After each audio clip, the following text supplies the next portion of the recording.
قدسیہ کا وجود بکھر رہا تھا۔ اس کی آنکھوں سے آنسوؤں کی لکیریں مسلسل بہہ رہی تھیں، لیکن ان آنسوؤں میں اب فریاد سے زیادہ ایک گہری بے بسی تھی۔ اس کا جسم یزدان کے بوجھ تلے دب کر جیسے پتھر کا ہو چکا تھا۔ جب یزدان نے دوبارہ اس پر اپنا تصرف جتانے کے لیے حرکت کی تو قدسیہ کے منہ سے کڑکھناک چیخ نکلی۔ اس نے اپنے کانپتے ہوئے ہاتھوں سے یزدان کے سینے کو دھکیلنے کی ایک کمزور سی کوشش کی۔ دور دور ہو جائیں مجھ سے، خدا کے لیے، مجھے بہت پین ہو رہی ہے۔ آہ! وہ الفاظ نہیں بلکہ اس کے اندر سے نکلنے والی ایک لرزہ خیز فریاد تھی۔ اس کے لہجے میں ایسی کراہت تھی جو کسی بھی پتھر دل کو پگھلا سکتی تھی، مگر یزدان پر اس کا کوئی اثر نہیں ہو رہا تھا۔ اس کے برعکس یزدان کی آنکھوں میں قدسیہ کی اس تکلیف کو دیکھ کر ایک وحشیانہ لطف پیدا ہو رہا تھا۔ اس نے قدسیہ کے چہرے کے پاس جھک کر اس کی گرم سانسوں کو محسوس کرتے ہوئے سرد لہجے میں کہا، درد؟ درد تو ابھی شروع ہوا ہے قدسیہ، یہ تو بس تمہارے اس غرور کی سزا ہے جو تم نے میرے نام کے ساتھ باندھ رکھی ہے۔ تم میری منکوحہ ہو، اور ایک بیوی کا فرض ہے کہ وہ اپنے شوہر کے ہر رویے کو، ہر زخم کو خاموشی سے قبول کرے۔ اس نے ایک لمحے کے لیے توقف کیا، پھر قدسیہ کے بکھرے ہوئے بالوں کو اپنے ہاتھ میں لپیٹ کر اسے اور قریب کھینچ لیا۔ آہ! مت کرو، کیونکہ تمہاری یہ چیخیں میرے لیے کسی موسیقی سے کم نہیں ہیں۔ جتنا تم تڑپو گی اتنی ہی مجھے احساس ہوگا کہ میں نے اپنا بدلہ لے لیا ہے۔ قدسیہ نے اپنی آنکھیں سختی سے بند کر لیں۔ اس کا جسم درد کی لہروں سے کانپ رہا تھا۔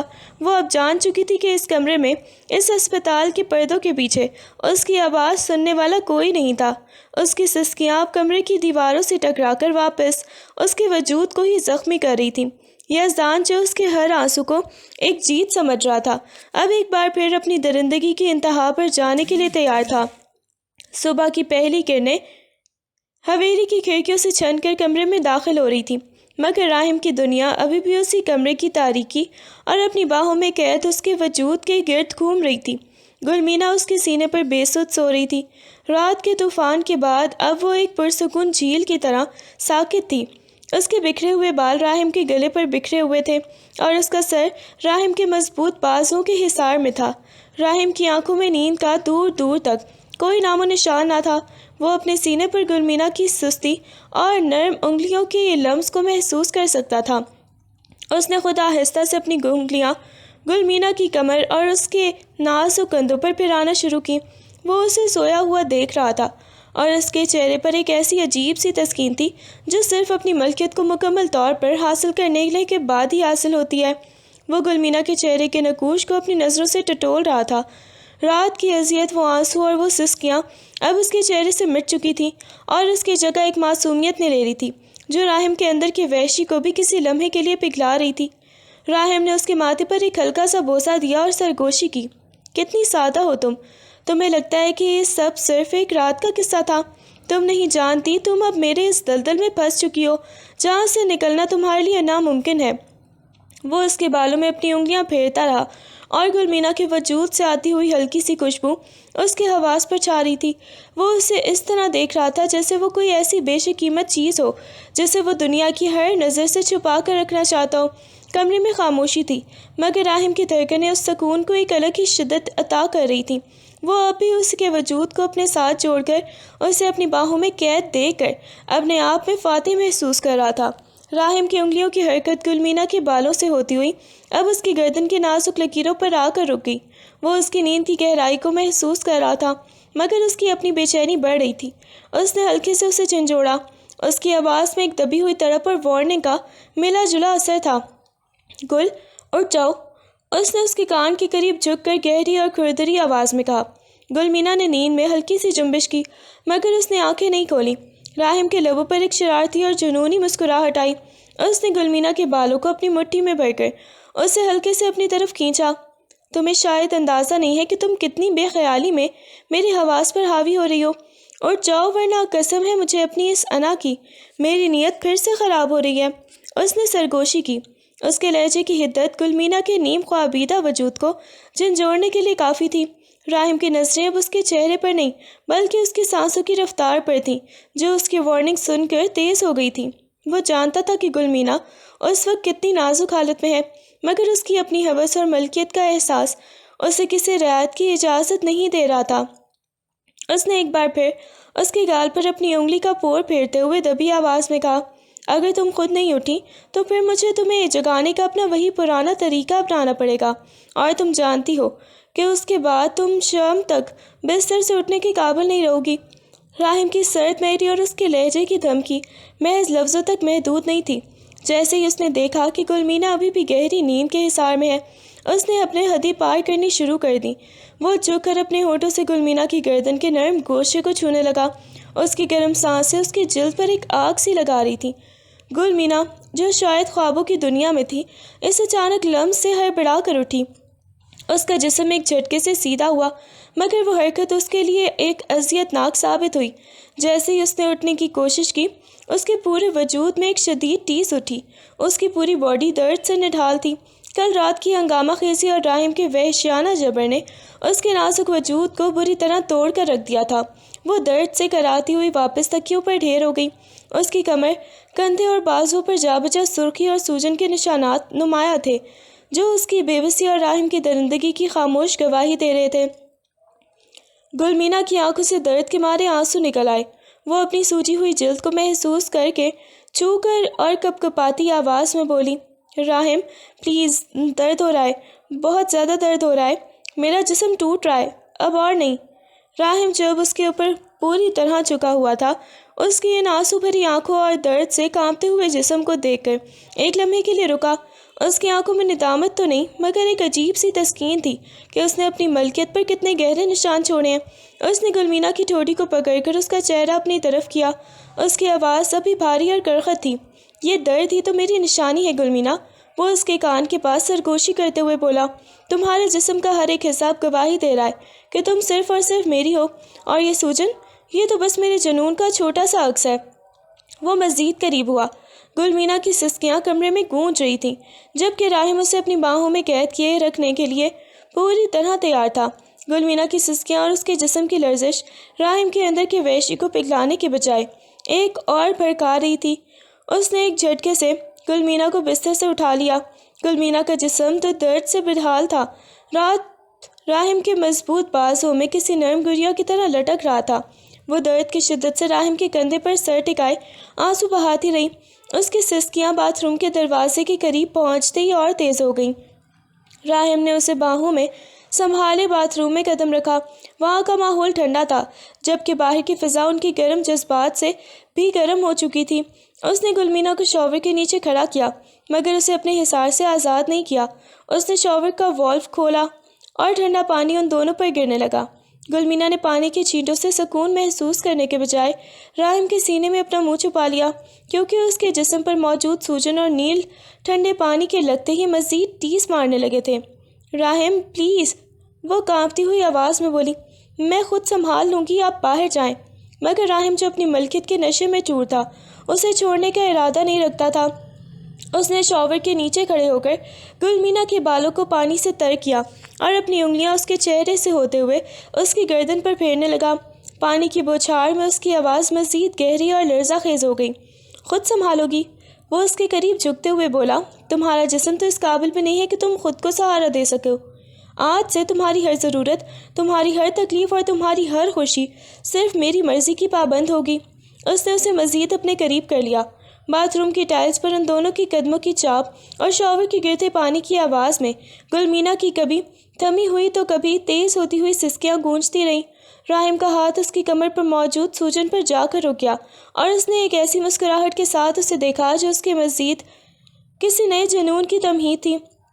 پانی کی ٹھنڈی دھاریں ان دونوں کے گرد ایک حصار بنائے ہوئے تھیں، لیکن فضا میں موجود تپش کم نہ ہو رہی تھی۔ گلمینا کا جسم ٹھنڈے پانی سے کانپ رہا تھا، مگر راہم کی قربت کا احساس اسے اندر سے جھلسا رہا تھا۔ اس کی سسکیاں پانی کی آواز میں دب کر رہ گئی تھیں۔ اس نے ایک لمحے کے لیے اپنی آنکھیں کھولی اور راہم کی ان آنکھوں میں دیکھا جو اس وقت کسی شکاری کی طرح اسے گھور رہی تھی۔ وہ جان گئی تھی کہ اس کے پاس اب لڑنے کی کوئی سکت باقی نہیں رہی۔ وہ تھک چکی تھی، اس کا ہر ایک اعصاب درد سے چیخ رہا تھا، اور راہم کی یہ اٹل گرفت اسے یہ بتانے کے لیے کافی تھی کہ اب اس کے پاس اس کے سامنے جھکنے کے سوا کوئی راستہ نہیں ہے۔ گلمینا نے اپنی آنکھیں بند کر لیں اور ایک لمبی لرزتی ہوئی سانس لیتے ہوئے اس نے خود کو مکمل طور پر راہم کے حوالے کر دیا۔ اس نے اپنے دونوں ہاتھ راہم کے گیلے کندھوں پر ٹکائے اور اپنا سر اس کے سینے پر ہی گرا دیا۔ یہ اس کی شکست نہیں تھی، بلکہ اس کی زندگی کا وہ موڑ تھا جہاں وہ اپنے وجود کو راہم کے جنون کے سمندر میں غرق کر چکی تھی۔ راہم نے اس کی یہ خاموشی سپردگی محسوس کر لی۔ اس کی گرفت میں ایک عجیب سی نرمی آئی، مگر اس کی آنکھوں کی چمک میں اب بھی وہی فاتحانہ غرور تھا۔ اس نے گلمینا کا چہرہ اپنے ہاتھوں کے پیالے میں لیا اور اسے پانی کی بوچھاڑ میں ہی اپنے قریب تر کر لیا۔ آج تم نے میری مان لی۔ راہم نے اس کے بھیگے ہوئے ہونٹوں کے پاس سرگوشی کی۔ اس کی آواز میں ایک عجیب سی تسکین تھی۔ یاد رکھنا گلمینا، یہ سپردگی ہی تمہاری زندگی کی سب سے بڑی سچائی ہے۔ اب تم صرف میری ہو، جسم سے بھی اور روح سے بھی۔ باتھ روم کی دھندلی فضا میں پانی کی آواز اور ان کی بھاری سانسوں کے درمیان ایک عہد سا بن گیا تھا۔ گلمینا نے کوئی جواب نہیں دیا، بس اس کے سینے میں اپنا چہرہ چھپا لیا، جیسے وہ راہم کے اس وحشیانہ عشق کی پناہ میں خود کو محفوظ محسوس کر رہی ہو۔ راہم نے اسے اپنی باہوں میں اٹھایا اور اسے باتھ روم سے باہر لے جانے کے لیے مڑا، جہاں ایک نئی صبح ان کے جذباتی طوفان کا انتظار کر رہی تھی۔ حویلی کے بڑے دیوان خانے میں صبح کی چائے کا اہتمام تھا، مگر فضا میں خوشی کے بجائے ایک بھاری پن طاری تھا۔ بی جان، جن کے چہرے پر عمر کے ساتھ ساتھ ایک خاص روب اور جلال آ گیا تھا، صوفے پر براجمان تھی، جبکہ المیر سامنے والی کرسی پر خاموش بیٹھا اپنے فون میں مصروف تھا۔ بی جان نے اپنی تسبیح کے دانے سے ایک زور سے گھمائے اور بولی، المیر بیٹا، آج رات ولیمے کی تقریب ہے، سب تیاریاں مکمل کر لی گئی ہیں۔ حویلی میں مہمانوں کا تانتا بن جائے گا، کوئی کمی نہیں رہنی چاہیے۔ المیر نے سر اٹھایا اور مختصر انداز میں اس بات میں سر ہلا دیا۔ اس کا بے تاثر چہرہ دیکھ کر بھی جان کے اندر کا دکھ باہر نکل آیا۔ وہ تڑپ کر بولی، المیر بچے، ہم تو چاہتے تھے کہ تمہارا صحرا دیکھیں، تمہارے گھر میں رونق ہو، مگر تم نے ہمارے سارے ارمانوں پر پانی پھیر دیا۔ انہوں نے ایک ٹھنڈی سانس بھری اور المیر کی آنکھوں میں آنکھیں ڈال کر کہا، تم 5 سال بڑے ہو راہم سے، دیکھو وہ کتنی جلدی شادی کے بندھن میں بندھ گیا، اس کا اپنا گھر بسا ہوا ہے، اور تم نے ہر رشتہ ٹھکرا دیا، ہر بار بات کو ٹال دیا، جیسے تمہیں اس گھر سے کوئی لگاؤ ہی نہ ہو۔ المیر کی آنکھوں میں ایک لمحے کے لیے گہری تاریکی اتری۔ اس نے چائے کا کپ میز پر رکھا، اس کی آواز میں ایک عجیب سی کرخدگی اور لا تعلقی تھی۔ بی جان، وقت آنے پر میں خود شادی کر لوں گا، المیر نے ٹھنڈے اور دھیمے لہجے میں کہا، لیکن شادی صرف نام کا مطلب نہیں، ایک ذمہ داری ہے۔ جب مجھے لگے گا کہ میری زندگی میں کسی ایسے انسان کی ضرورت ہے جو میری شرائط اور میرے اصولوں کے ساتھ چل سکے، تب میں خود کو آپ کو بتا دوں گا۔ ابھی مجھے ان رسمی باتوں میں الجھانے کی ضرورت نہیں ہے۔ یہ کہہ کر وہ اپنی جگہ سے اٹھ کھڑا ہوا۔ بی جان اسے جاتے ہوئے دیکھتی رہ گئیں۔ ان کی آنکھوں میں نمی تھی، مگر المیر کے لہجے کی سختی نے انہیں مزید کچھ کہنے سے روک دیا۔ حویلی کی دیواریں اس خاموش بحث کی گواہ بن گئی، اور المیر جو اپنی ہی دنیا کے کسی تاریک کونے میں کھویا ہوا تھا، وہاں سے تیزی سے باہر نکل گیا۔ دیوان خانے کی فضا میں ابھی المیر کے الفاظ کی تلخی باقی تھی کہ یاور کا کہکہا فضا میں گونجا۔ وہ تیزی سے سیڑھیاں اترتا ہوا وہاں پہنچا۔ اس کے چہرے پر ایک شرارتی اور بے فکر مسکراہٹ تھی۔ وہ آ کر المیر کے کندھے پر ہاتھ رکھ کر صوفے پر بیٹھ گیا، جیسے گھر کی سنجیدگی اسے چھو کر بھی نہ گزر رہی ہو۔ اس نے بڑی ہی لاڈلی آواز میں اپنی ماں مورے کی طرف دیکھا اور بولا، مورے، آخر کب تک اس المیر بھائی کی باتوں میں آ کر خاموش رہیں گی؟ میری شادی کروا دیں، میں اس گوارے پن سے تنگ آ چکا ہوں۔ بیچارہ آپ کا بیٹا ترس رہا ہے، کیا آپ کو مجھ پر رحم نہیں آتا؟ یاور کی بات سنتے ہی کمرے کا درجہ حرارت بدل گیا۔ بی جان نے اپنی تسبیح وہیں صوفے پر رکھی اور یاور کو ایک ایسی گھورتی ہوئی نظر سے دیکھا کہ اس کی مسکراہٹ دھیرے دھیرے مدھم پڑ گئی۔ مورے نے بھی اپنی نظریں یاور پر جما دی۔ ان کی آنکھوں میں غصہ اور حیرت دونوں تھے۔ یاور، مورے کی آواز میں ایک سخت تنبیہ تھی، تمہاری عمر کیا ہے اور باتیں دیکھو، گھر میں ولیمے کی تیاریاں ہو رہی ہیں، ماحول کا کچھ تو خیال کرو۔ المیر بھائی اپنی جگہ سنجیدہ ہیں اور تم ہو کہ ہر وقت مذاق اڑاتے ہو۔ بی جان نے اپنی کرسی سے تھوڑا آگے جھکتے ہوئے یاور کو تنبیہ کی، یاور، یہ گھر ہے، کوئی میلہ نہیں۔ جو زبان المیر نے استعمال کی ہے وہی تم پر بھی لاگو ہوتی ہے۔ شادی کا مطلب کھیل نہیں ہوتا۔ ہم نے تمہارے لیے کوئی ایسی ویسی رشتہ نہیں دیکھ رکھا کہ جب چاہو شادی کر لو۔ تھوڑی تمیز اور تہذیب سیکھو۔ یاور کو اپنی ماں اور بی جان کی گھورتی ہوئی نظریں دیکھ کر اپنی غلطی کا احساس ہوا۔ وہ جو ابھی تک ہنسی مذاق میں بات کر رہا تھا، اب خاموش ہو گیا۔ المیر نے ایک بار سرد مہری سے یاور کو دیکھا، جیسے وہ اسے خاموش رہنے کا اشارہ کر رہا ہو، اور پھر بنا کچھ بولے وہاں سے مڑ گیا۔ یاور اپنی جگہ ساکت رہ گیا۔ اسے اندازہ ہو گیا تھا کہ آج اس گھر میں کسی بھی خوشی یا شادی کی بات کرنا بارود کے ڈھیر پر چنگاری پھینکنے کے مترادف ہے۔ رات کی تاریکی کمرے میں پھیلی ہوئی تھی۔ جب قدسیہ کی آنکھ کھلی، سر میں شدید درد اور جسم کی ٹوٹ پھوٹ اسے اپنی بدحالی کا احساس دلا رہی تھی۔ اس نے اپنی آنکھیں کھولیں تو خود کو کسی انجان بے حد سنسان فلیٹ میں پایا۔ کمرہ بند تھا اور باہر سے شہر کے شور کی ہلکی سی آوازیں آ رہی تھیں۔ قدسیہ نے اٹھنے کی کوشش کی تو اسے احساس ہوا کہ وہ بستر پر اکیلی نہیں ہے۔ یزدان جو اس کے بالکل سامنے ایک کرسی پر بیٹھا سگریٹ کے دھوئیں میں اپنی آنکھیں گھمائے اسے دیکھ رہا تھا، اسے دیکھتے ہی اٹھ کھڑا ہوا۔ اس کی آنکھوں میں وحشت اور نفرت کا وہی پرانا مرکب تھا۔ جاگ گئی؟ یزدان نے کرخت لہجے میں کہا اور تیزی سے اس کی طرف بڑھا۔ قدسیہ سہم کر بستر کے کونے میں دب گئی۔ اس نے کچھ کہنا چاہا مگر حلق میں جیسے کانٹے چبھ رہے تھے۔ یزدان نے اپنے کوٹ کی جیب سے کچھ کاغذات نکالے اور ایک جھٹکے سے ان کاغذات کو قدسیہ کے منہ پر دے مارا۔ وہ کاغذات اس کے چہرے سے ٹکراتے ہوئے بستر پر بکھر گئے۔ طلاق؟ یزدان نے نفرت سے تھوکتے ہوئے کہا۔ تمہاری شکل دیکھ کر اب مجھے اپنی طبیعت میں بوجھ محسوس ہوتا ہے۔ کیا عورت ہو تم؟ نہ کوئی حیا ہے نہ کوئی تابع داری۔ قدسیہ نے کانپتے ہاتھوں سے وہ پیپرز اٹھائے جن پر طلاق کے الفاظ اس کی زندگی کی بربادی کا پروانہ بن کر لکھے ہوئے تھے۔ یزدان اس کے قریب جھکا اور اس کے بالوں کو ایک زوردار جھٹکے سے پیچھے کھینچ کر اسے اپنی طرف متوجہ کیا۔ اس کی آواز میں ایک کراہت تھی۔ تم بہت بے سکون لڑکی ہو قدسیہ۔ تمہاری قربت میں مجھے سکون تو دور کی بات، ایک لمحہ بھی چین نہیں ملا۔ تم تو صرف میرے لیے ایک ایسی اذیت بن گئی تھی جسے میں مزید برداشت نہیں کر سکتا تھا۔ وہ اس سے تڑپتا ہوا چھوڑ کر پیچھے ہٹا۔ قدسیہ ان کاغذات کو سینے سے لگائے پھوٹ پھوٹ کر رونے لگی۔ یہ طلاق اس کے لیے آزادی نہیں بلکہ یزدان کا آخری وار تھا جس نے اسے معاشرے میں تنہا اور رسوا کرنے کا انتظام مکمل کر لیا تھا۔ کمرے میں صرف قدسیہ کی سسکیاں گونج رہی تھیں جبکہ یزدان فلیٹ کا دروازہ بند کر کے اسے اس اندھیرے میں اکیلا چھوڑ کر چلا گیا تھا۔ یزدان نے طلاق کے پیپرز پر پڑی قدسیہ کی لرزتی ہوئی نظروں کو دیکھا اور ایک شیطانی مسکراہٹ کے ساتھ اس کے قریب ہو گیا۔ اس نے قدسیہ کے ہاتھوں سے وہ کاغذات چھین کر زمین پر پھینک دیے اور اس کے اوپر جھک گیا۔ تمہیں کیا لگا؟ وہ کرخت اور زہریلی آواز میں بولا۔ اس طلاق کے بعد تم میری پہنچ سے دور ہو جاؤ گی؟ نہیں قدسیہ، میں تب تک تمہارے اس وجود سے کھیلوں گا جب تک تم حاملہ نہ ہو جاؤ۔ میں چاہتا ہوں کہ تم اس بدنامی کے بوجھ تلے مر جاؤ۔ قدسیہ کی آنکھوں میں وحشت اتر آئی۔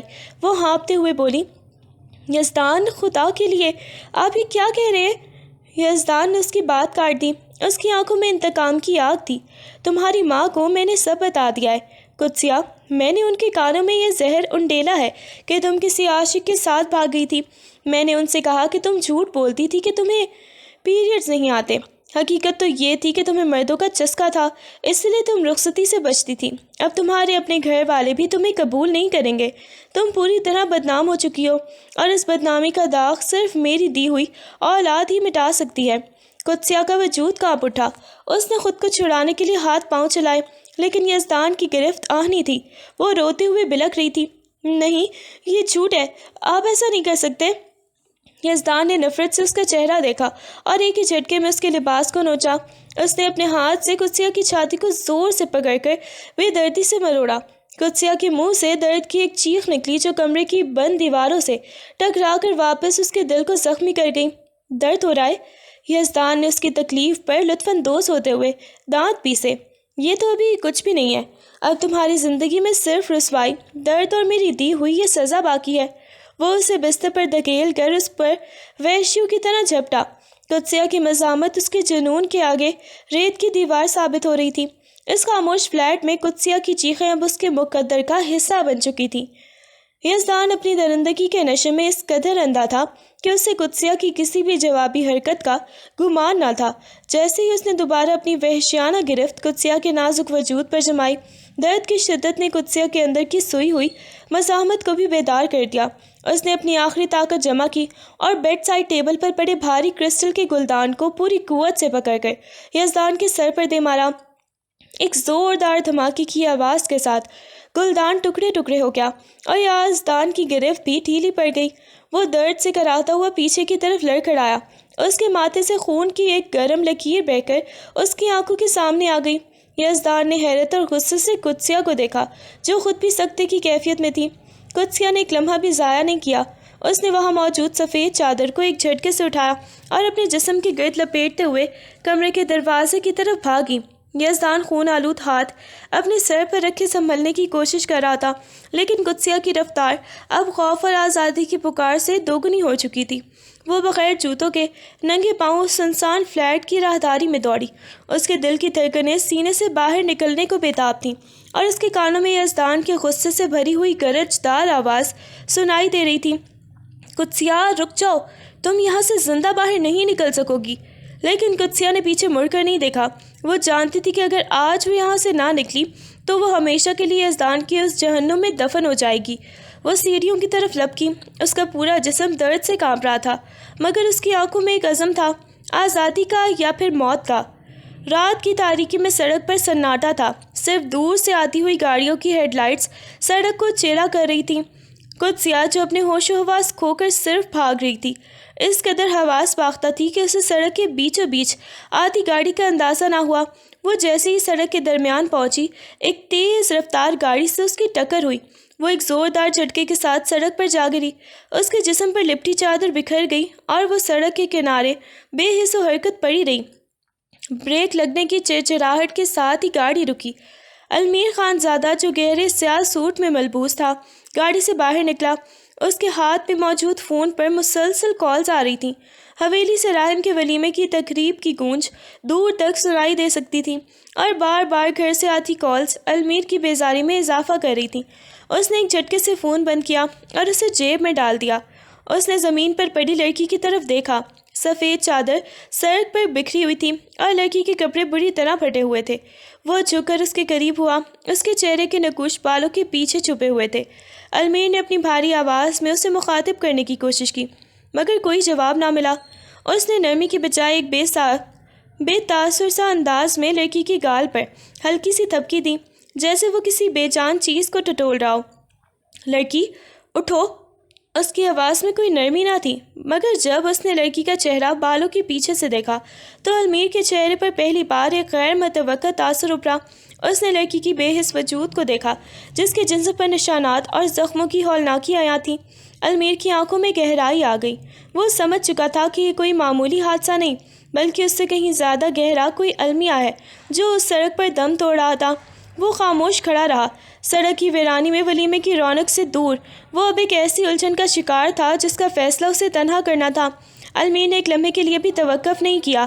اس نے اپنی نظریں قدسیہ کے زخموں سے بھری ہوئی گردن اور اس کے پھٹے ہوئے لباس پر جمائیں، جو اس کی درندگی کی داستان خوب سنا رہے تھے۔ المیر خان زادہ کی پیشانی پر بل پڑ گئے۔ وہ نہیں جانتا تھا کہ یہ لڑکی کون ہے، مگر اس کا بے حال وجود اسے لاوارث چھوڑنے کی اجازت نہیں دے رہا تھا۔ اس نے اپنے کوٹ پر موجود قیمتی ریشمی چادر اتاری اور جھک کر قدسیہ کے زخمی اور نیم عریاں وجود پر ڈال دی تاکہ اس کی بے بسی کو چھپا سکے۔ اس کے بعد المیر اسے بہت احتیاط سے اپنے مضبوط بازوں میں اٹھایا۔ قدسیہ کا جسم اس قدر ہلکا اور ٹھنڈا پڑ چکا تھا کہ المیر کو لگا وہ کوئی بے جان پنچھی اڑائے ہوئے ہے۔ وہ اسے لے کر گاڑی کی پچھلی نشست کی طرف بڑھا اور اسے نرمی سے وہاں لٹا دیا۔ اس نے ایک بار پھر پیچھے مڑ کر سڑک کی اس ویران کونے کو دیکھا جہاں سے وہ اسے اٹھا کر لایا تھا۔ اس کی آنکھوں میں ایک سرد عزم تھا۔ اس نے ڈرائیونگ سیٹ سنبھالی اور گاڑی کا انجن سٹارٹ کیا۔ اس کا موبائل ایک بار پھر گونجا۔ اسکرین پر حویلی کا نام چمک رہا تھا، لیکن المیر نے بنا دیکھے اسے سوئچ آف کر دیا اور فون گاڑی کی اگلی سیٹ پر پھینک دیا۔ ولیمے کا جشن، گھر والوں کی توقعات اور راہم کی خوشیاں سب اس لمحے اس کے لیے بے معنی ہو چکے تھے۔ اس کے ذہن میں اب صرف ایک ہی خیال تھا، یہ لڑکی کون ہے اور جس نے بھی اسے اس حال تک پہنچایا وہ اس کی سزا کا حقدار ہے۔ گاڑی کی ہیڈ لائٹس نے سڑک کی تاریکی کو چیر دیا اور المیر اسے حویلی کے پرشور ماحول سے دور ایک نامعلوم منزل کی طرف لے کر نکل گیا۔ المیر نے گاڑی کی رفتار کو تیز کر دیا۔ اس کا رخ شہر کی مضافات اور مصروف سڑکوں سے ہٹ کر ویران مضافات کی طرف تھا۔ کوئی 1 گھنٹے کی ڈرائیونگ کے بعد وہ اپنے گاؤں کے مضافات میں قائم ایک دوسری حویلی کے سامنے جا رکا جو برسوں سے ویران پڑی تھی اور جس کے بارے میں حویلی والوں کو بھی بہت کم علم تھا۔ یہ جگہ پرسکون اور تنہائی سے بھرپور تھی۔ المیر نے گاڑی سے اتر کر تیزی سے پچھلا دروازہ کھولا اور قدسیہ کو، جو اب بھی نیم بے ہوشی کے عالم میں تھی، اپنی باہوں میں اٹھا کر حویلی کے مرکزی کمرے میں لے گیا۔ اس نے اسے نرم بستر پر لٹایا جس پر دھول کی ہلکی سی تہ جمی تھی۔ اس نے جیب سے اپنا فون نکالا جو اس نے حویلی کی کال سے بچنے کے لیے بند کر رکھا تھا۔ اسے آن کیا اور فیملی کی ڈاکٹر زویا کا نمبر ملایا۔ ڈاکٹر زویا، میں المیر بول رہا ہوں، آپ کو ابھی میرے گاؤں والی حویلی پہنچنا ہوگا، ایک ایمرجنسی ہے، ایک لڑکی شدید زخمی حالت میں ہے، اسے طبی امداد کی فوری ضرورت ہے۔ دوسری طرف سے ڈاکٹر زویا کی حیران اور گھبرائی ہوئی آواز آئی، المیر صاحب اس وقت؟ ولیمے کو بھول جائیں۔ المیر نے سرد اور اٹل لہجے میں بات کاٹی، میں آپ کو اپنی لوکیشن بھیج رہا ہوں، کسی کو بھی، خاص طور پر گھر والوں کو اس کے بارے میں کچھ معلوم نہیں ہونا چاہیے۔ اگر آپ نے 1 گھنٹے کے اندر یہاں خود کو نہ پایا تو اس کے نتائج اچھے نہیں ہوں گے۔ فون بند کر کے اس نے فون کو میز پر پٹک دیا۔ کمرے میں ہلکی سی لائٹیں روشنی تھی جس میں قدسیہ کا چہرہ بے حد پیلا اور زخمی نظر آ رہا تھا۔ المیر اس کے پاس ہی ایک کرسی کھینچ کر بیٹھ گیا۔ اس کی نظریں قدسیہ کے ان زخموں پر تھیں جو یزدان کی درندگی کی گواہی دے رہے تھے۔ وہ خاموشی سے اسی کا انتظار کرنے لگا، جبکہ اس کے ذہن میں ایک ہی سوال گردش کر رہا تھا، یہ لڑکی کون ہے اور اس کے ساتھ کیا ہوا ہے کہ اسے اس حالت میں سڑک پر چھوڑ دیا گیا؟ حویلی کی خاموشی میں صرف گھڑی کی ٹک ٹک کی آواز آ رہی تھی جو آنے والے طوفان کی پیشی گوئی کر رہی تھی۔ ڈاکٹر زویا حویلی کے پرانے دروازے کو کھولتی ہوئی اندر داخل ہوئی تو کمرے میں موجود حفص اور المیر کے چہرے پر چھائی ہوئی گہری سنجیدگی نے ان کے قدم روک دیے۔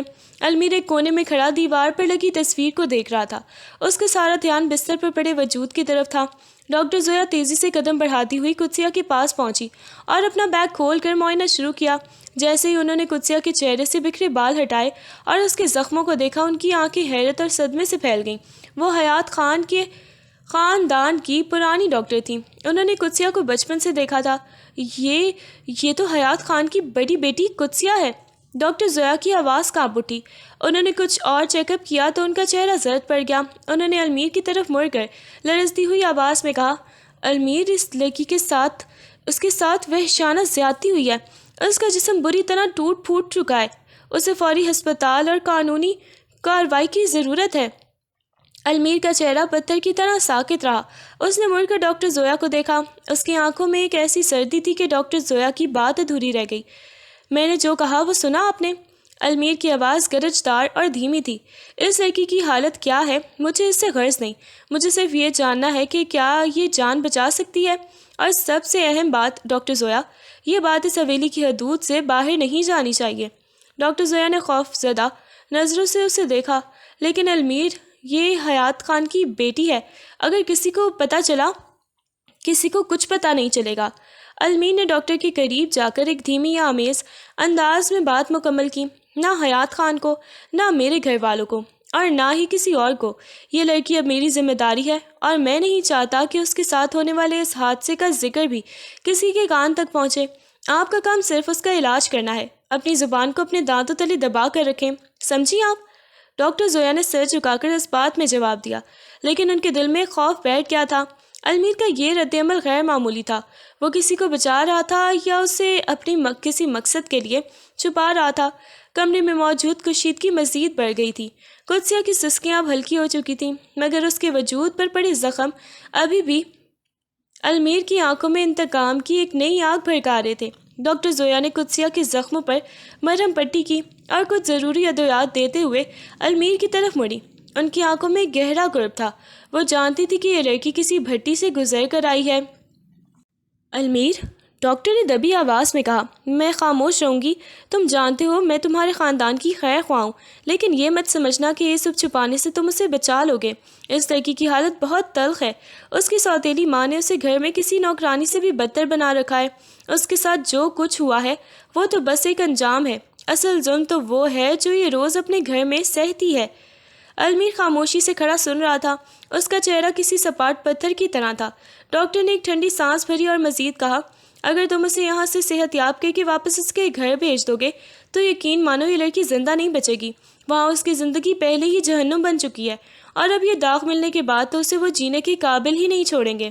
یہ بیچاری اب کہیں کی نہیں رہی، اس کا کوئی ٹھکانہ نہیں، کوئی پناہ نہیں، سوائے اس موت کے جو اس کا انتظار کر رہی ہے۔ ڈاکٹر زویا نے اپنا بیگ اٹھایا اور دروازے کی طرف بڑھتے ہوئے ایک آخری بار پیچھے مڑ کر قدسیہ کے ساکت وجود کو دیکھا۔ اسے واپس مت بھیجنا جانے کے بعد کمرے میں ایک سناٹا سا چھا گیا۔ المیر قدسیہ کے بستر کے پاس آ کر کھڑا ہو گیا۔ وہ ابھی بے ہوش تھی، مگر اس کے چہرے پر پڑی تکلیف کی لکیریں اس کے دکھ کا پتہ دے رہی تھی۔ المیر نے اس کے ماتھے پر پڑی لٹ کو پیچھے ہٹایا۔ واپس بھیجنا؟ المیر نے اپنے آپ سے سرگوشی کی، تمہیں واپس بھیج کر تمہاری زندگی جہنم بنا دوں؟ نہیں قدسیہ، میں نے زندگی میں کبھی ہار نہیں مانی اور نہ ہی کسی مظلوم کو بھیڑیوں کے سامنے پھینکا ہے۔ اس نے ایک گہری سانس لی اور اس پر پڑی چادر کو درست کیا۔ اس کی آنکھوں میں ایک نیا عزم تھا، ایک ایسا عزم جس کا تعلق نہ راحم کی شادی سے تھا، نہ حویلی کی روایات سے، بلکہ ایک ایسی جنگ سے جس کا آغاز ابھی ہونا باقی تھا۔ المیر جانتا تھا کہ اب اسے اس طرح اس لڑکی کی حفاظت کے لیے پوری دنیا سے اور شاید اپنے ہی گھر والوں سے لڑنا پڑے گا۔ وہ وہاں سے ہلا نہیں، بس قدسیہ کی سانسوں کی رفتار کو غور سے سنتا رہا، جیسے اس کی زندگی اب اس کی اپنی سانسوں سے زیادہ اہم ہو گئی ہو۔ المیر کی جیب میں رکھا فون دوبارہ گونجنے لگا۔ اسکرین پر راحم کا نام چمک رہا تھا۔ المیر نے گہری سانس لی، اپنی نظریں قدسیہ کی بے حال وجود سے ہٹائیں اور فون اٹھا کر کان سے لگایا۔ المیر بھائی، کہاں ہیں آپ؟ راحم کی آواز میں ایک خاص قسم کی بے چینی اور شکایت تھی۔ گھر والے پاگل ہو رہے ہیں، مہمانوں کا تانتا بندھا ہوا ہے اور آپ کا کچھ پتہ نہیں۔ یہ ولیمہ ہے میرا، آپ کو یہاں ہونا چاہیے تھا۔ آپ کے بغیر سب کچھ ادھورا لگ رہا ہے۔ المیر کا چہرہ بے تاثر تھا، مگر اس کی آواز میں ایک ایسی سختی تھی جسے جھٹلانا ممکن نہ تھا۔ راحم، میں نہیں آ سکتا، راستے میں ایک سنگین مسئلہ ہو گیا ہے، مجھے یہیں رکنا ہوگا۔ دوسری طرف خاموشی چھا گئی۔ راحم کی آواز میں حیرت اور الجھن واضح تھی۔ مسئلہ؟ کیسا مسئلہ بھائی؟ کوئی حادثہ ہوا ہے کیا؟ آپ کو اندازہ ہے کہ یہاں کیا طوفان اٹھا ہوا ہے؟ بی جان آپ کو ڈھونڈ رہی ہیں، مورے پریشان ہیں، آپ کی موجودگی بہت ضروری ہے۔ المیر نے کھڑکی سے باہر ویران حویلی کے صحن کو دیکھا۔ اس کا دل اس وقت اس ولیمے کی رونق میں نہیں بلکہ اس ٹوٹے ہوئے وجود کے پاس تھا جو اس کے بستر پر پڑا تھا۔ راحم، میری بات سنو، المیر نے ٹھنڈے لہجے میں کہا۔ زندگی میں کچھ چیزیں شادی اور تقریبات سے بڑھ کر ہوتی ہیں۔ آج میں یہاں مجبور ہوں اور اس مجبوری کی وضاحت میں بعد میں کروں گا۔ تم اپنی تقریب پر توجہ دو، مجھے اس معاملے کو نپٹانے دو۔ بھائی، یہ ولیمہ ہے، میری زندگی کا اہم ترین دن، آپ کو آنا چاہیے تھا نا؟ راحم کی آواز میں اب ضد اور تنزیہ لہجہ ابھر رہا تھا۔ آپ ہمیشہ سے ایسے ہی ہیں، ذمہ داریوں کو گھر کی خوشیوں پر ترجیح دیتے ہیں، مگر آج آپ کی کمی مجھے کھٹک رہی ہے۔ المیر نے ایک لمحے کے لیے آنکھیں بند کی۔ اسے پتا تھا کہ راحم اسے غلط سمجھ رہا ہے، لیکن اسے اس کی پرواہ نہیں تھی۔ ٹھیک ہے راحم، تم جشن مناؤ، میں مصروف ہوں، اب مزید کال مت کرنا۔ اس نے رابطہ منقطع کر دیا اور فون کو دور میز پر پھینک دیا۔ کمرے میں دوبارہ وہی سناٹا چھا گیا، مگر اب اس سناٹے میں ایک نئی کشمکش شامل تھی۔ المیر جانتا تھا کہ راحم کے ولیمے سے دور رہ کر اس نے خاندان میں ایک نئی بحث کو جنم دے دیا ہے، لیکن قدسیہ کی سانسوں کی تڑپ اس کے لیے راحم کی ہر خوشی سے زیادہ اہم ہو چکی تھی۔ وہ اب اس لڑکی کے پاس آ کر بیٹھ گیا، اس کے ہاتھوں کی نرمی اور زخموں کی ہولناکی کو محسوس کرتے ہوئے۔ اس نے ایک خاموش عہد کیا، وہ اسے اب کسی بھی قیمت پر کسی بھی درندے کے حوالے نہیں کرے گا۔ کمرے میں موجود مدھم سی روشنی میں قدسیہ کی پلکیں آہستہ سے لرزیں۔ وہ کسی گہرے تاریک کنویں سے باہر نکلنے کی کوشش کر رہی تھی۔ جیسے ہی اس نے آنکھیں کھولیں، اسے کمرے کی اجنبیت اور خاموشی نے گھیر لیا۔ وہ بستر پر اکیلی تھی اور کمرے کا ہر کونا سنسان تھا۔ وہ ہڑبڑا کر اٹھی، لیکن زخموں کی ٹیس نے اس کے پورے وجود کو جھنجھوڑ دیا۔ اسے وہ رات، وہ فلیٹ اور یزدان کی درندگی کے مناظر ایک فلم کی طرح یاد آنے لگے۔ وہ خوف سے پاگل ہونے لگی۔ اس نے خود کو چادر میں لپیٹا اور کمرے میں ادھر ادھر دیکھتے ہوئے چیخنے لگی، نہیں مت آؤ میرے پاس، چھوڑ دو مجھے، یزدان دور ہٹ جاؤ۔ اس کی چیخوں میں ایک ایسا درد اور وحشت تھی کہ دیواریں بھی کانپ اٹھیں۔ وہ بستر سے نیچے گر گئی اور گھٹنوں کے بل چلتی ہوئی کمرے کے کونے میں جا کر دب گئی۔ اس کے ہاتھ ہوا میں ایسے لہرائے جیسے وہ کسی اندیکھے دشمن کو دور دھکیل رہی ہو۔ اسی لمحے دروازہ زور سے کھلا اور المیر خانزادہ اندر داخل ہوا۔ اس کے ہاتھ میں پانی کا گلاس اور کچھ ادویات تھی۔ قدسیہ نے جیسے ہی کسی مرد کا سایہ دیکھا، اس کی چیخیں مزید بلند ہو گئیں۔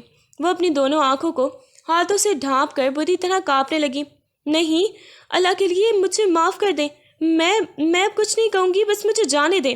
وہ زاروں قطع روتے ہوئے کرا رہی تھی۔ اس کی نفسیاتی حالت اتنی بری تھی کہ وہ فرق نہیں کر پا رہی تھی کہ سامنے کھڑا شخص کون ہے۔ اس کے لیے ہر مرد اب یزدان کا روپ دھار چکا تھا۔ خوف زدہ مت ہو، المیر کی آواز اس دفعہ معمول سے زیادہ دھیمی اور پرسکون تھی۔ تم محفوظ ہو، یہاں یزدان نہیں، یہاں کوئی درندہ نہیں ہے، صرف میں ہوں اور میں تمہیں کوئی نقصان نہیں پہنچاؤں گا۔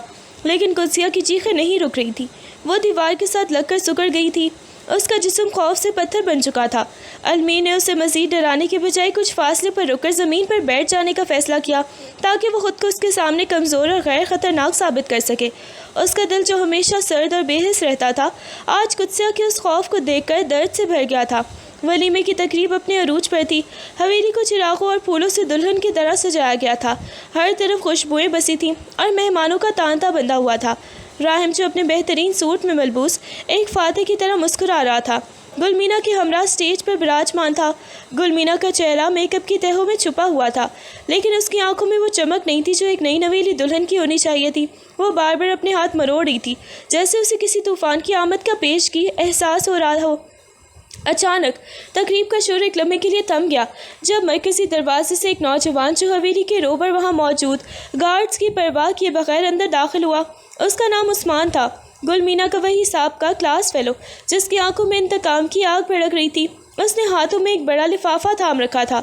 سیکیورٹی نے اسے روکنے کی کوشش کی، مگر عثمان نے بلند آواز میں چلانا شروع کر دیا، راحم خان، اپنی شادی کے جشن میں ذرا مجھے بھی شامل کر لو، میں بھی تو اس خوش نصیب کا حصہ رہا ہوں جس سے تم نے آج نکاح کیا ہے۔ لوگ چہ مگویاں کرنے لگے۔ راحم کی مسکراہٹ دھیرے دھیرے غائب ہو گئی۔ اس نے اپنی جگہ سے اٹھ کر غصے سے عثمان کی طرف دیکھا۔ تم کون ہو اور یہاں کیا بکواس کر رہے ہو؟ فوراً باہر نکل جاؤ ورنہ تمہاری ہڈیاں توڑ دوں گا۔ عثمان ہنسا، ایک تلخ اور کراہت آمیز ہنسی۔ اس نے لفافہ کھولا اور تصاویر کی ایک ڈھیری راحم کے سامنے اسٹیج پر اچھال دی۔ تصاویر بکھر کر قالین پر گریں۔ یہ گلمینا اور عثمان کے پرائیویٹ لمحات کی بے حد نازیبا اور ناقابل تردید تصاویر تھیں۔ اسٹیج پر سناٹا چھا گیا۔ گلمینا کا رنگ پیلا پڑ گیا اور وہ غش کھا کر صوفے پر گرنے والی تھی۔ راحم نے جھک کر ایک تصویر اٹھائی، اس کے ہاتھ کانپنے لگے اور اس کی آنکھوں میں خون اتر آیا۔ عثمان نے مزید بلند آواز میں کہا، دیکھو راحم خان، تمہاری یہ پاک دامن بیوی اتنے مہینے میرے بستر کی زینت رہی ہے۔ یہ تصاویر گواہ ہے کہ اس نے مجھ سے شادی کے وعدے کیے تھے اور وعدے توڑ کر تمہارے ساتھ رنگ رنیاں منانے چلی گئی۔ یہ عورت جس کی تم نے عزت کی قسمیں کھائیں، یہ تو میرے وجود کی سیر ہو کر تمہارے پاس آئی ہے۔ تم نے جس پر اپنا حق سمجھا وہ تو بازار عام کی کوئی چیز نکلی۔ حویلی میں ہنگامہ برپا ہو گیا۔ بی جان جو وہاں موجود تھی صدمے سے چہرے پر ہاتھ رکھ کر بیٹھ گئیں، جبکہ مورے کے منہ سے ایک چیخ نکل گئی۔ راحم کی رگیں تن گئیں۔ اس نے ایک ہی جھٹکے میں اسٹیج سے اتر کر عثمان کا گریبان پکڑا اور اسے گھونسا مار کر زمین پر گرا دیا۔ تیری ہمت کیسے ہوئی؟ راحم دھاڑا، لیکن عثمان زمین پر پڑے پڑے ہی پاگلوں کی طرح ہنسنے لگا۔ مار لو راحم، مار لو، لیکن کیا یہ حقیقت بدل جائے گی؟ کیا یہ تصاویر مٹ جائیں گی؟ تمہاری عزت تار تار ہو چکی ہے۔ مہمانوں میں سرگوشیاں بڑھ گئیں۔ عورتیں اپنی چادریں سنبھال کر وہاں سے نکلنے لگیں، جبکہ مردوں کی نظریں گلمینا پر تھیں جو اب اسٹیج پر تنہا بیٹھی تھر تھر کانپ رہی تھی۔ راحم جس کا غرور اس کا سب سے بڑا ہتھیار تھا، اب ایک تماشا بن چکا تھا۔ اس نے اپنی نظریں گلمینا کی طرف گھمائیں جو سسکیاں لے رہی تھی۔ راحم کی آنکھوں میں محبت کی جگہ ایک وحشیانہ نفرت نے لے لی تھی۔ تو یہ تھی تمہاری حقیقت گلمینا؟ راحم کی آواز پورے ہال میں گونجی جس میں طنز اور زہر ملا ہوا تھا۔ تم نے مجھے دھوکہ دیا، تم نے میرے گھر کے تقدس کو اپنے ان گندے ماضی کے ساتھ داغدار کیا۔ وہ اسٹیج کی طرف لپکی اور گلمینا کے بالوں میں ہاتھ ڈال کر اسے کھڑا کر لیا۔ گلمینا چیخ اٹھی، راحم نہیں، خوددارا میری بات سنیں، یہ جھوٹ ہے، اس نے مجھے پھنسایا ہے۔ چپ کرو۔ راحم نے اسے ایک زوردار تھپڑ رسید کیا کہ وہ واپس اسٹیج پر جا گری۔ اس دوران یاور اور باقی ملازمین نے عثمان کو قابو کر لیا تھا، مگر وہ ابھی چیخ چیخ کر لوگوں کو بتا رہا تھا کہ کس طرح گلمینا نے اسے استعمال کیا۔ ولیمے کی خوشیاں خاک میں مل چکی تھیں۔ پورا ہال ایک میدان جنگ بن چکا تھا۔ بی جان کی چیخیں اور راحم کا خیز و غضب اس بات کی خمازی کر رہا تھا کہ اس حویلی میں اب کوئی بھی چیز پہلے جیسی نہیں رہے گی۔ راحم نے مجمع کی طرف دیکھا، پھر گلمینا کی طرف جس کی عزت اب تار تار ہو چکی تھی۔ اس نے غصے سے بھرپور لہجے میں اعلان کیا، آج کے بعد اس گھر میں اس عورت کا کوئی وجود نہیں۔ یہ اب میری بیوی نہیں، یہ میرا سب سے بڑا داغ ہے۔ اس نے گلمینا کو وہیں زمین پر چھوڑا اور باہر کی طرف بھاگا جہاں گاڑیاں کھڑی تھیں۔ پیچھے حویلی میں قیامت برپا تھی اور گلمینا جو مکمل طور پر تنہا اور رسوا ہو چکی تھی، اپنے گناہوں اور الزامات کے بوجھ تلے ڈوب رہی تھی۔ گلمینا کا چہرہ آنسو اور میک اپ کے دھبوں سے مسخ ہو چکا تھا۔ وہ فرش پر پڑے ہوئے کپڑوں کی طرح بکھری ہوئی تھی۔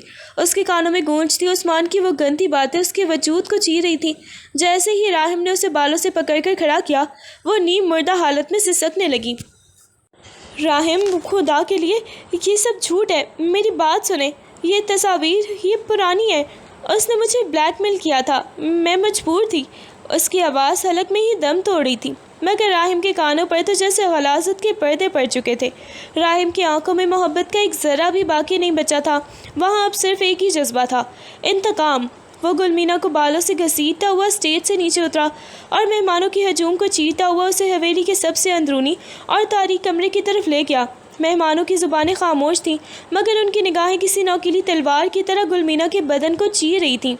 وہ اسے کمرے میں لے کر فرش پر دھکیل دیا۔ گلمینا لڑکھڑا کر گری اور اپنے چہرے کو ہاتھوں میں چھپا لیا۔ راہم نے پیچھے مڑ کر دروازے کو ایک زوردار دھکے سے بند کیا اور کنڈی چڑھا دی۔ کمرے کی بند فضا میں صرف ان لوگوں کی تیز اور بھاری آوازیں اور سانسیں ہی گونج رہی تھیں۔ راہم نے آہستہ آہستہ اپنی قمیص کے بٹن کھولے۔ اس کی ہر حرکت میں ایک وحشیانہ ٹھہراؤ تھا۔ وہ گلمینا کے قریب آ کر اس کے سامنے اکڑو بیٹھ گیا۔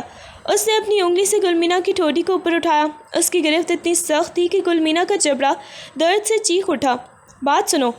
راہم نے ایک سرد اور خوفناک مسکراہٹ کے ساتھ سرگوشی کی۔ اس کی آواز میں ایسی کڑخدگی تھی جو کسی بھی انسان کے رونگٹے کھڑے کر دے۔ تم نے کیا سوچا تھا؟ کیا تم مجھے دھوکہ دو گی اور میں بس خاموشی سے سن لوں گا؟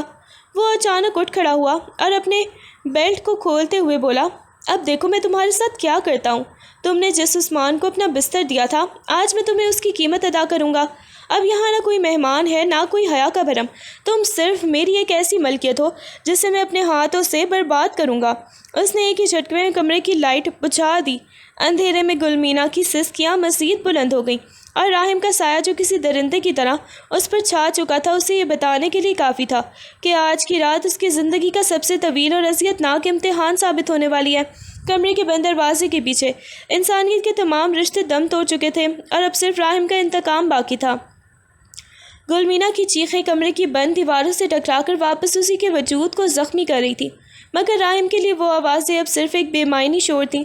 اس کا ذہن انتقام کی آگ میں اس قدر جل رہا تھا کہ اسے گلمینا کی تکالیف، اس کے آنسو اور اس کی التجائیں کچھ دکھائی نہیں دے رہی تھیں۔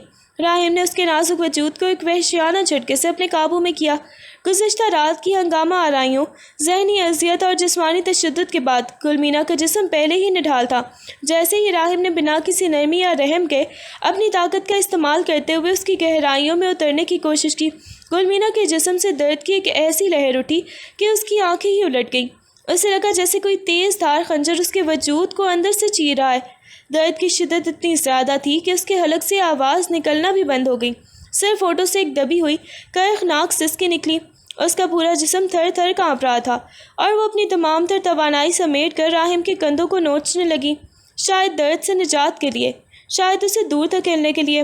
مگر راہم جو اپنی انا کے حصار میں قید تھا، اپنی جگہ سے نہیں ہلا۔ اس نے گلمینا کی مزاحمت کو مزید اپنی گرفت میں لیا۔